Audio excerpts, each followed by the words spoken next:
আসসালামু আলাইকুম, hello everyone, কি অবস্থা ভাই এবং ভাতিজারা?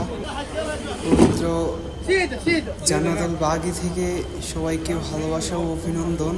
আজকে আছে যে জান্নাতুল বাগি, এখানে শুয়ে আছে হাজারো সাহাবী। তো আজকে চলে আসলাম, আজকে মদিনাতে আসলাম।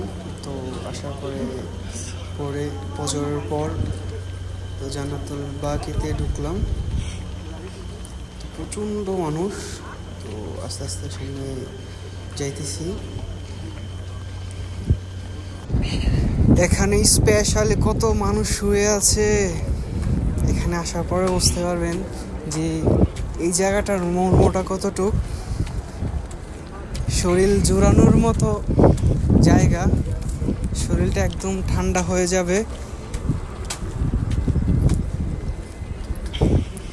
একদম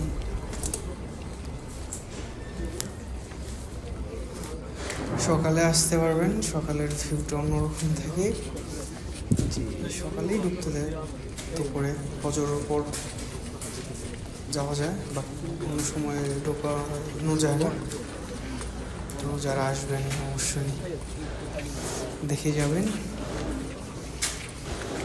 সকালে আসার চেষ্টা করবেন, তাহলে ঘুরতে ভিতরে যেতে পারবেন, ভিতরে ঢুকতে ঘুরে ঘুরে দেখতে পারবেন। বাট এমনিতে যাওয়া যায় না। আসলে যে আমরাও একদিন এই স্থানে আসতে হবে, আমাদের নেক্সট জেনারেশন দেখবে।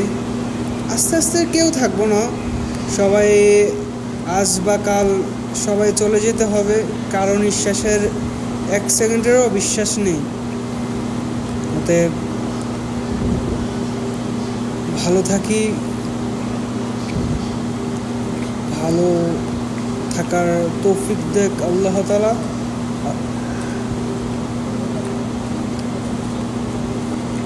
একটা কথা আছে যে মৃত্যুর পর আল্লাহ তাআলা আগে নামাজের হিসাবটা নিবে। অতএব আমরা 5 ওয়াক্ত নামাজ পড়ি, ইমানের সাথে থাকতে পারি, সেটা আল্লাহ তাআলা আমাদেরকে সেই তৌফিকটা দান করো। প্রচণ্ড মানুষ দেখেন, এখানে আসার পর শরীরটা একদম স্মুথলি হয়ে যায়, চোখ দিয়ে ঝরঝরে পানি ঝরে। কেউ থাকবো না দুনিয়াতে, একদিন সবাই চলে যেতে হবে এই সুন্দর মায়ার পৃথিবী ছেড়ে। আজ আছি, কাল নাও থাকতে পারি,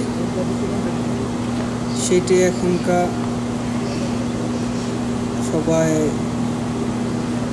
নামাজ পড়বেন, রোজা রাখবেন, ভালো পথে থাকার সবাইকে তৌফিক দান করুক আল্লাহ তাআলা, সেটাই কি সবার কাছে কামনা।